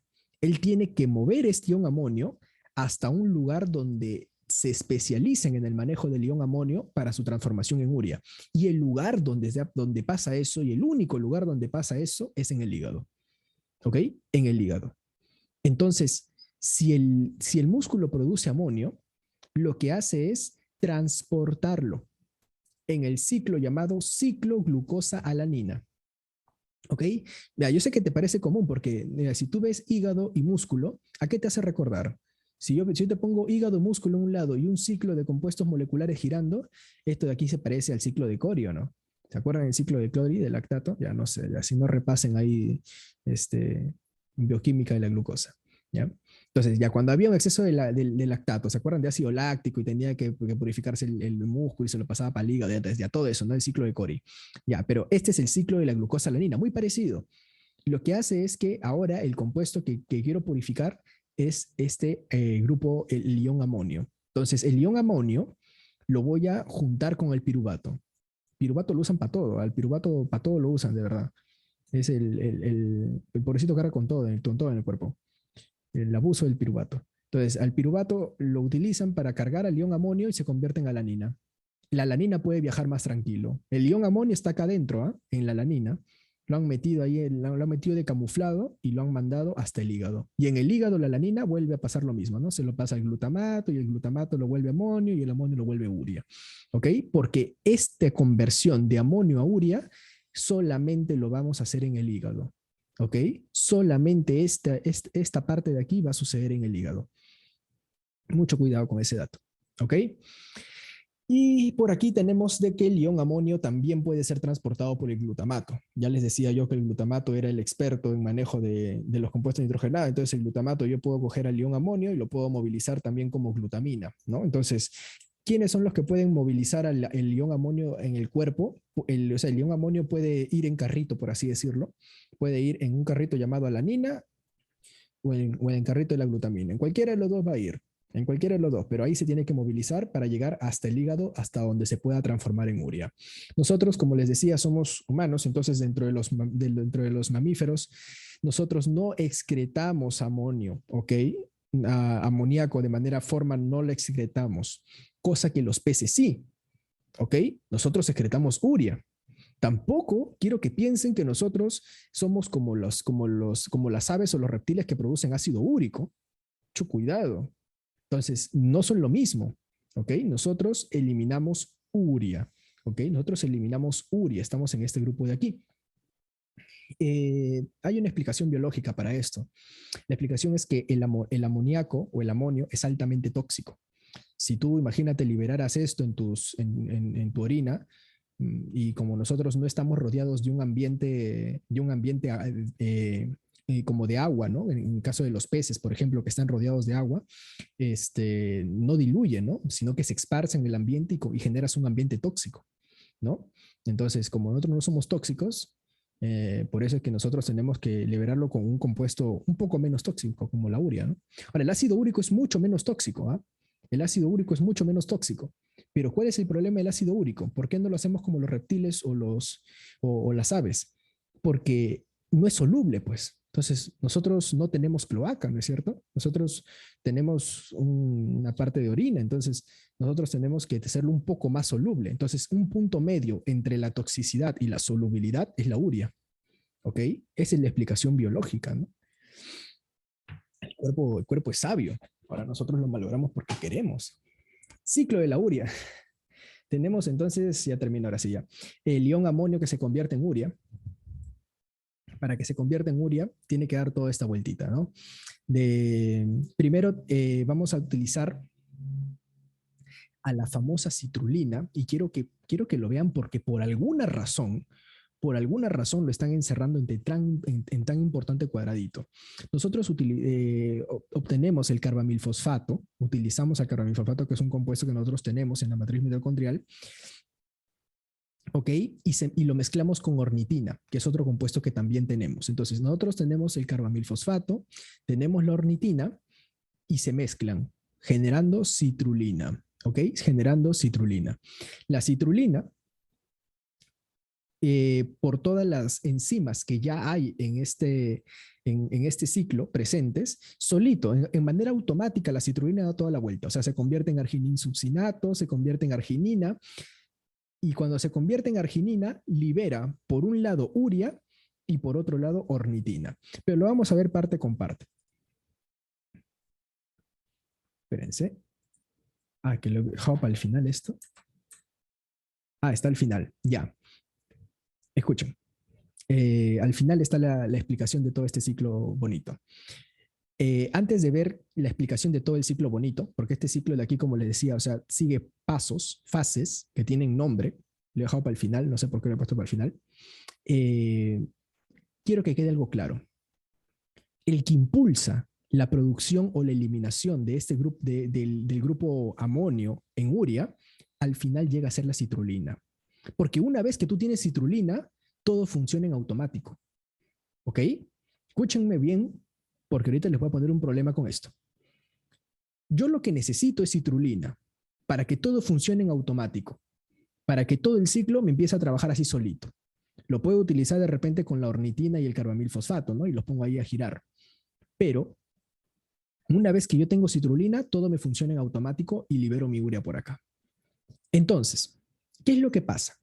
Existen enfermedades o patologías donde uno tiene un exceso del componente amónico, o sea, del ion amonio, y no podemos, o por alguna razón, hay un defecto en el ciclo de la urea que nos impide eliminar ion amonio.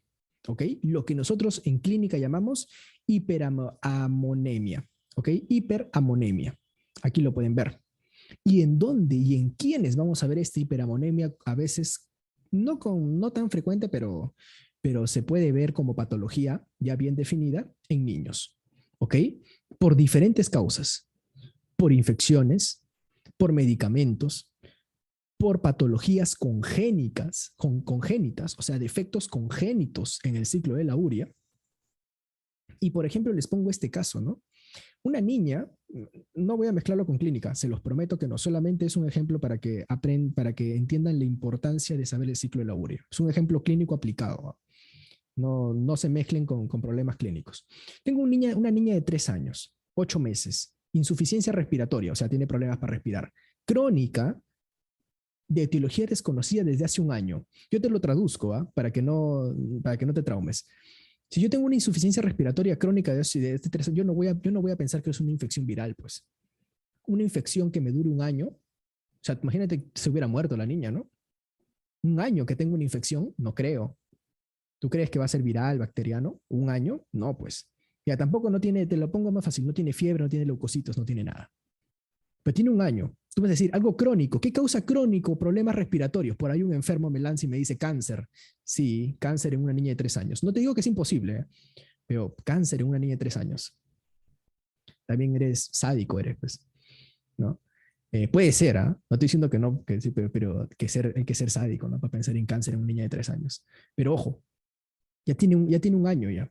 Tiene un año que tiene problemas respiratorios esa niña. Entonces, tú le haces su placa y te sale esto. Nieta placa. Hay algo, tú no sabes qué es, ¿eh? Tampoco te va a pedir que lo entiendas ni que lo leas, pero algo tiene. ¿Ves estas manchas que tienen los pulmones? Algo tiene, ¿no? Entonces, de frente, el patólogo dice hay que sacarle una biopsia. Biopsia, biopsia de pulmón. Para los que no entiendan, biopsia, o sea, punzan el pulmón, sacan un pedacito y lo examinamos al microscopio, ¿no? Ya. Biopsia, te lo resumo. Hallazgos histológicos pulmonares consistente con proteinosis alveolar. Quiere decir, en otras palabras, hay un exceso de proteínas en el alveolo. ¿Qué hacen proteínas tapando el alveolo?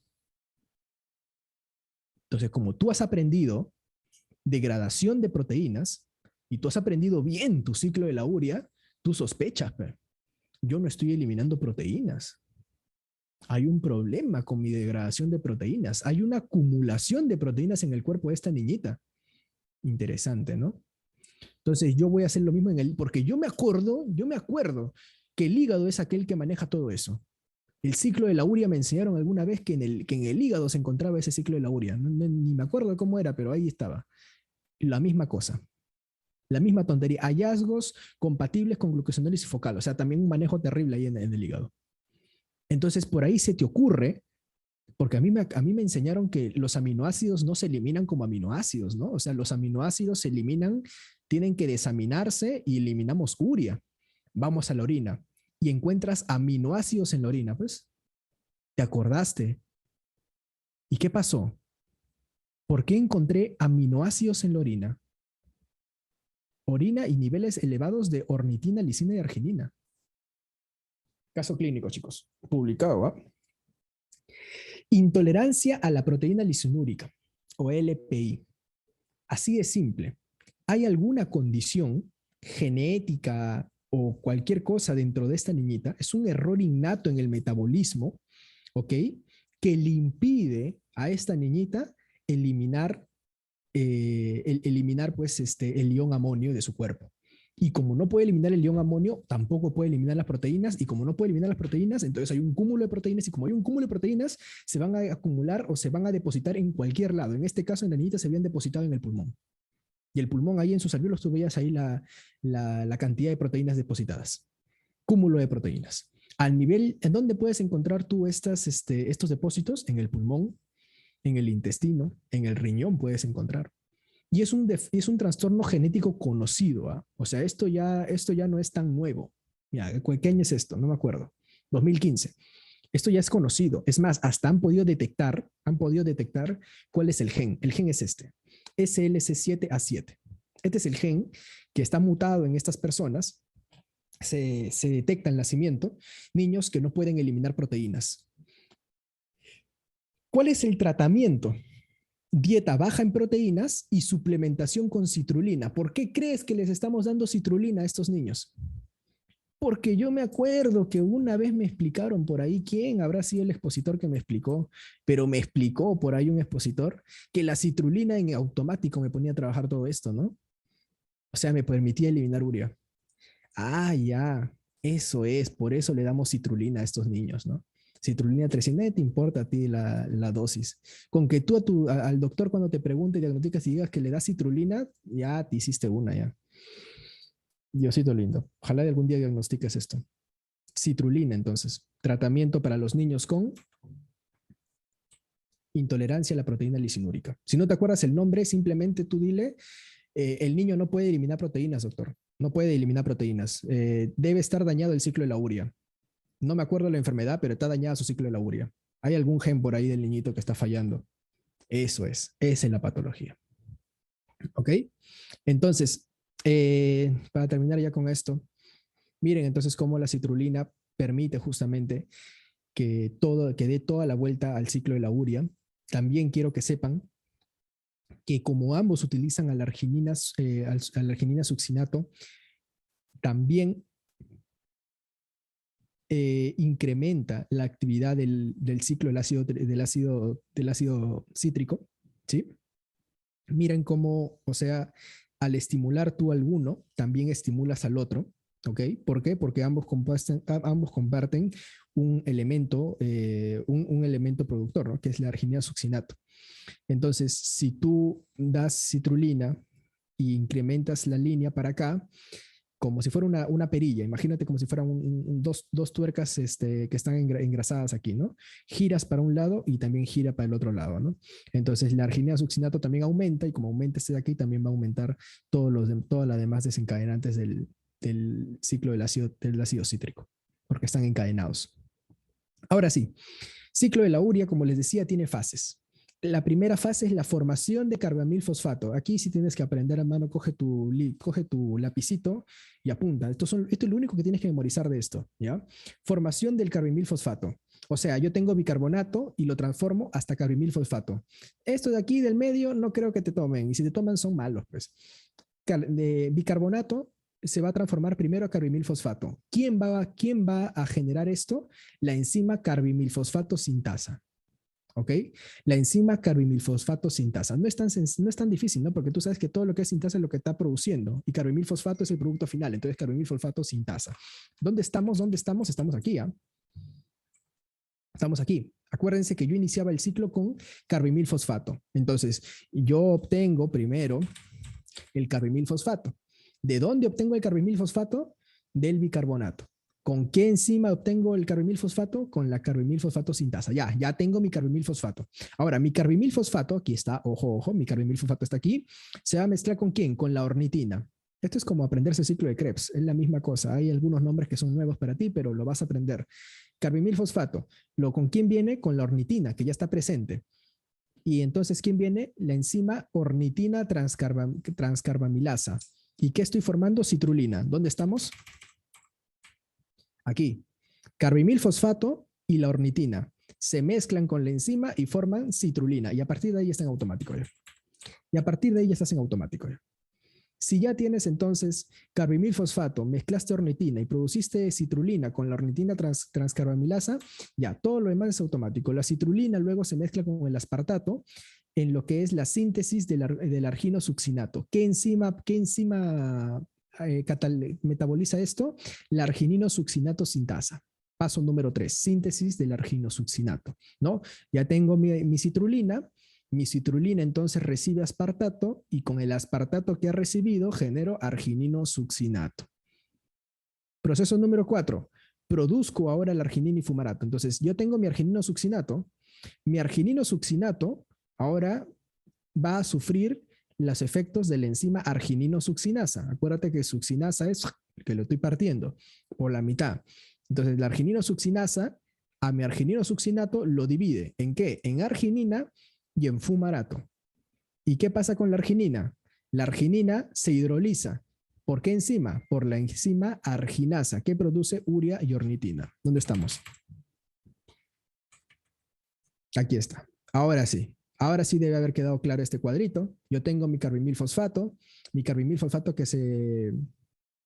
que lo acabo de formar, lo estoy uniendo con la ornitina. Acabo de producir citrulina. La citrulina recibe el aspartato, que he generado arginino succinato. ¿Y el succinato qué está haciendo? Se va a dividir, se va a alisar. ¿En qué? En fumarato y en arginina. ¿Con qué me quedo? Con la arginina. ¿Qué pasa con la arginina? Se divide otra vez. Se hidroliza. ¿Con quién? Con el agua. Pues justamente estoy entrándole agua a la arginina. ¿Y qué produzco? Por un lado la urea y por otro lado la ornitina. La ornitina va para el próximo ciclo y la urea se va a la eliminación finalmente de este compuesto. Tanto hemos sufrido para eliminar ese compuesto de urea, pero así se trabaja el cuerpo, pues así se chambea.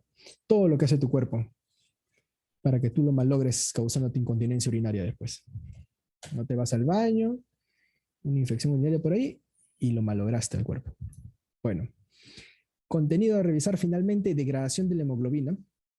Para terminar, chicos, no lo he hecho largo la degradación de la hemoglobina porque me parece que es un tema que podría tocarse como un tema totalmente aparte, ¿eh? O sea, para mi gusto personal, porque cuando tú hablas de la degradación de la hemoglobina, tú estás hablando de una patología muy importante que tienes que tener en tu mente, ¿ok? Ictericia, ¿ok? Ictericia. Entonces, la hemoglobina obviamente es un compuesto, como ya les he mencionado, importante en el cuerpo humano. Más que nada, ¿por qué? Porque transporta el oxígeno en el cuerpo, ¿no? Cuando vean fisiología de la respiración, no sé si ya lo han visto o no lo han visto, la hemoglobina tiene una cierta afinidad. Las curvas de asociación de la hemoglobina se le llama, ¿no? En el cual uno ve cómo la presión parcial de oxígeno se correlaciona con la saturación de oxígeno en el cuerpo. Es así como nosotros decimos que cuando un paciente tiene menos de saturación de 95 se nos puede descompensar porque la curva de disociación ya está por aquí, ¿no? Entonces, cuando yo tengo un paciente con 90 de saturación de oxígeno, yo me preocupo. ¿Por qué? Porque cuando ya está en 95, está casi llegando a la curva. Y esta curva, mira, baja, tiene una pendiente pronunciada, o sea, cae rápido. No sé si han escuchado ahorita que estamos con esto del COVID, ¿no? Si tú tienes un paciente si tienes un paciente de 98, 97, normal, ¿no? Porque de 98 hasta que baje no te preocupas mucho, pero de 95 a 90 es un abrir y cerrar de ojos. Y olvídate, si está en 90, este pata se te va en una insuficiencia respiratoria al toque. Estos son temas de fisiología respiratoria, pero es la importancia de la hemoglobina. Solamente quiero que te grabes el día de hoy que la hemoglobina entonces tiene una importancia porque es la que se encarga del transporte del oxígeno en el cuerpo. ¿Ok? Transporte de oxígeno en el cuerpo. También transporta el CO2, también transporta el CO2. Y transporta otras muchas cosas en realidad, pero eso es lo más importante. Hay una regulación de la hemoglobina también. ¿Ok? Ahora, cuando hablamos de la degradación, o sea, cuando tú quieres eliminar hemoglobina, como tú mismo lo has pronunciado su nombre, tú tienes un grupo hemo y un grupo globina, ¿no es cierto? La hemoglobina tiene dos grupos, el grupo hemo y el grupo globina. Ahora, el grupo globina es una proteína, no hay más ciencia. Como toda proteína, se va a degradar. ¿Y qué va a pasar? Te va a producir o bien aminoácidos para que los recompongas en otra proteína, o sea, vas a reutilizar la globina, ¿ok? La globina que pierdes del grupo hemoglobina, lo reutilizas para otra hemoglobina, pero el grupo hemo es lo que se va a degradar. ¿En qué se va a degradar el grupo hemo? Bueno, el grupo hemo primero va a sufrir una transformación a biliverdina. Y estando afuera todavía del hígado, va a sufrir una segunda transformación a bilirrubina. Y aquí empieza a haber el tema de la bilirrubina indirecta y directa. Para hacerlo sencillo, porque una vez más le digo, esto me parece más de fisiología gastrointestinal, la bilirrubina que está fuera del hígado es la bilirrubina no conjugada, bilirrubina indirecta, así nada más. Tú solamente acuérdate con eso es bastante, ¿verdad? Que estás aprendiendo. ¿Eh? Afuera, toda la bilirrubina que esté afuera del hígado, antes de que ingrese al hígado, o sea, antes de que ingrese al hígado, bilirrubina no conjugada o indirecta. Cuando entró al hígado, y entra por diferentes motivos, hay un problema incluso de transportadores hepáticos que vas a estudiar en fisiología gastrointestinal. ¿Y qué pasa cuando los transportadores están genéticamente alterados y hay síndromes? Cuando hay transportadores que al dañarse producen síndromes específicos, síndrome de Crigler-Najjar y un montón de cosas. Entonces, la enfermedad de Gilbert, ¿no? Entonces, pero una vez que entra en el hígado la bilirrubina se conjuga, se une, te cuento, y se conjuga para que pueda ser eliminada, porque lo vuelve un compuesto mucho más soluble, ¿no? Entonces, esta bilirrubina conjugada en el hígado. Después de pasar por el hígado, la bilirrubina se conjuga. ¿Y en dónde la vas a botar? Pues por la vía biliar. Por la vía biliar. ¿Hacia dónde? Hacia el tracto intestinal. Y en el tracto intestinal va a haber un grupo que se reabsorbe como urobilinógeno, ¿ok? Como urobilinógeno que lo puedes excretar por la orina o que lo puedes reutilizar. ¿Ok? Mira, de esta bilirrubina conjugada, un porcentaje se va a reabsorber como urobilinógeno.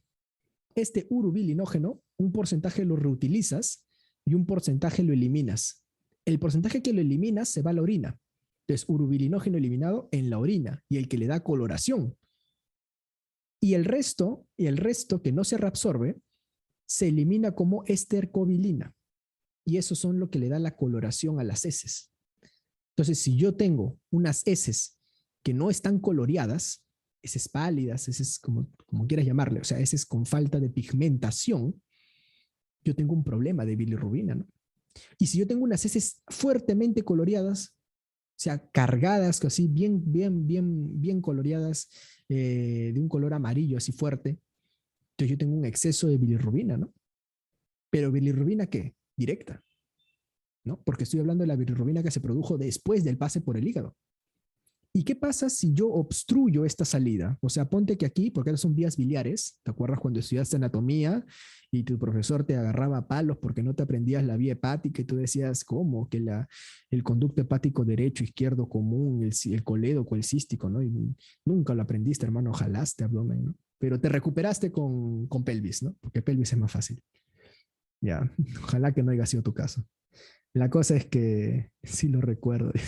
Entonces, ¿la vía hepática se puede taponear o no? Así como cualquier desagüe, ¿eh? Se taponea la vía hepática. Ahí, lo atoras ahí una piedrita de vía hepática. ¿Y qué pasa? Se acumula la bilirrubina. ¿Pero qué bilirrubina? Si yo estoy taponeando la vía hepática está antes o después del hígado. ¿Después o no? Después, o sea, está saliendo del hígado. ¿Y qué bilirrubina sale después del hígado? La directa, ¿no? La directa. Entonces, si yo tomo mi análisis de sangre ahí a un paciente, a ver cómo están sus bilirrubinas, un paciente que tiene ahí una obstrucción en las vías hepáticas, ¿qué voy a encontrar? ¿Niveles elevados de qué? De bilirrubina directa, ¿no? Claro.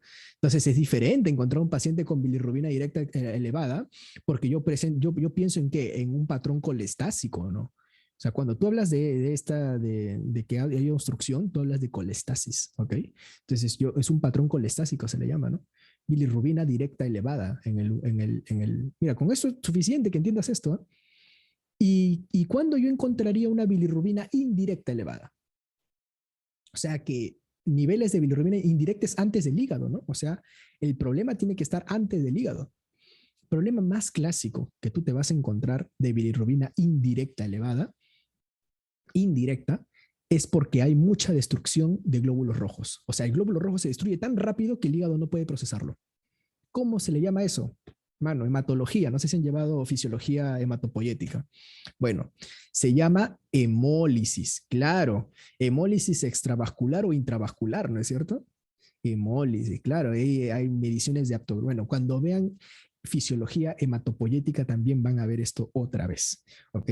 Entonces, de manera sencilla, porque esto me parece que escapa de los objetivos de la bioquímica, se da pinceladas nada más, quédense que cuando tú tienes una hemoglobina, hay un grupo globina que se reutiliza, y el grupo hemo, la bilirrubina. El grupo hemo va a terminar en bilirrubina, indirecta, luego directa, y dependiendo si es que se reabsorbe o no se reabsorbe, se elimina como urobilinógeno o como estercobilina. Nada más. Eso es el objetivo, entonces, de entender a la hemoglobina, a la degradación de hemoglobina en esta parte. Ya lo demás, todo lo que les he dicho, miren, me he puesto aquí un cuadro. Mira este cuadro aquí de ictericias. Clasificación de la ictericia según su mecanismo y causa. Mira, bilirrubina conjugada, todito lo que vas a estudiar, hermano. Y bilirrubina no conjugada, todito lo que vas a estudiar, hermano. Y ojo que acá, esta es la primera parte del cuadro, ¿eh? Sigue. Acá había un botón que decía sigue, pero no le he copiado la otra parte.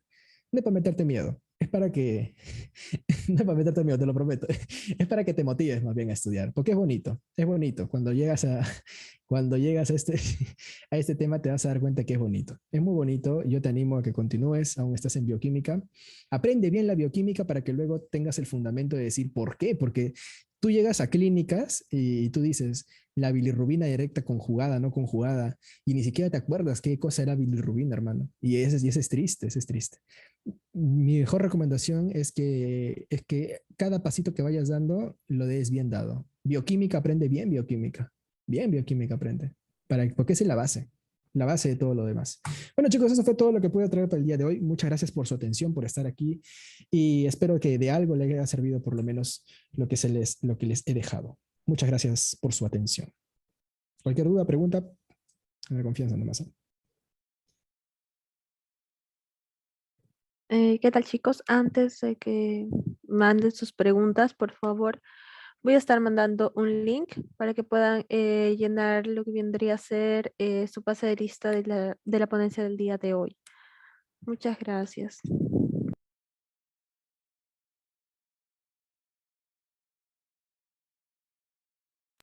Si tienen alguna pregunta, vamos a esperar entre que llenan y mandan su pregunta, unos 3 minutos. Um, y si no, ya nos pasamos a retirar.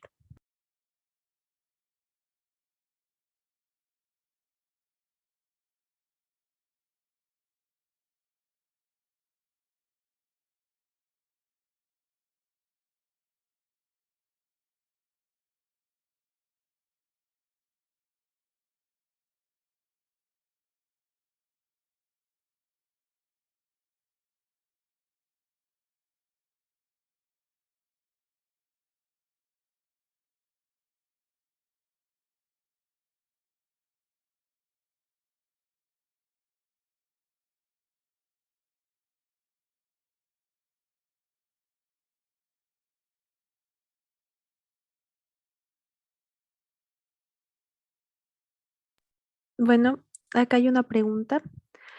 Te preguntan qué libro recomiendas, ¿no? Para poder entender bien lo que viene a ser bioquímica, entender mejor todo esto.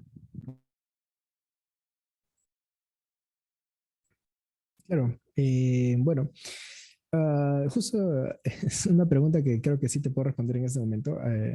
Como me invitaron a dar esta ponencia y hace bastante tiempo que no tocaba bioquímica, tuve que revisar un poco de los libros que hay ahorita, ¿no?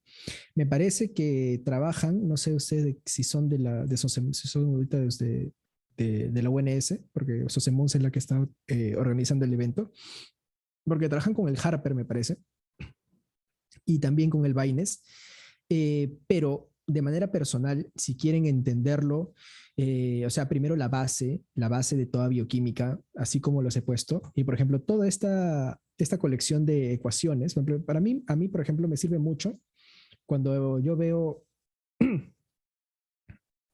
por ejemplo, ¿no? Tengo que aprender el ciclo de la urea, me gusta ver las reacciones. ¿No? Por ejemplo, yo veo un aminoácido, veo que pasa glutamato y veo que pasa así. Y este ciclo, o por ejemplo, esta explicación así, ¿no? De esta reacción a esta reacción. Entonces, esta reacción, yo entiendo así, ¿no? Hay gente que entiende más con descripción de texto, pero yo lo entiendo más con la fórmula química, viendo la fórmula química.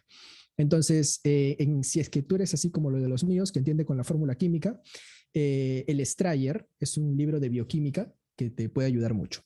Entonces, busca Strayer, se llama Strayer de bioquímica, y vas a encontrar la bioquímica y con su descripción en fórmula química, ¿no? Así con su fórmula química. Ahorita lo voy a ver. Strayer de bioquímica. Sí, déjame, lo busco.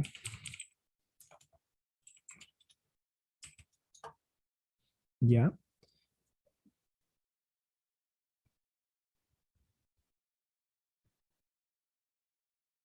A ver. Y, por ejemplo, los casos clínicos que les he mostrado son ejemplos del Strayer también. ¿Ok? Ahí, por ejemplo, te dan así al final de cada capítulo un caso clínico, como aplicado a la utilidad de la bioquímica que estás estudiando. Entonces, por eso me gusta mucho. Por eso me gusta mucho el Strayer. Creo que puedo compartir la pantalla para que vean incluso la portada del librito. Este de aquí, este es el Strayer. Este es el que yo usaba en mi universidad, en realidad. ¿Y para qué? A mí me sirvió mucho, muchísimo. Me gusta bastante cómo te plantea la bioquímica este librito. Creo que no sé si están en la sexta edición ya. Hay formato ya, ustedes saben que pueden ir a conseguir los libros ahí pirateando, ¿no? Creo que este de aquí está subido en internet de forma libre. Este de acá no lo he encontrado, la verdad. Este es la última edición, me parece. Sí, porque este de aquí es la cuarta, no me acuerdo qué es esta. Esta es la última, creo, y no lo he encontrado. Pero con este de acá, lo que he trabajado es bastante bueno. ¿Para qué? Bueno, chicos, esa sería mi recomendación.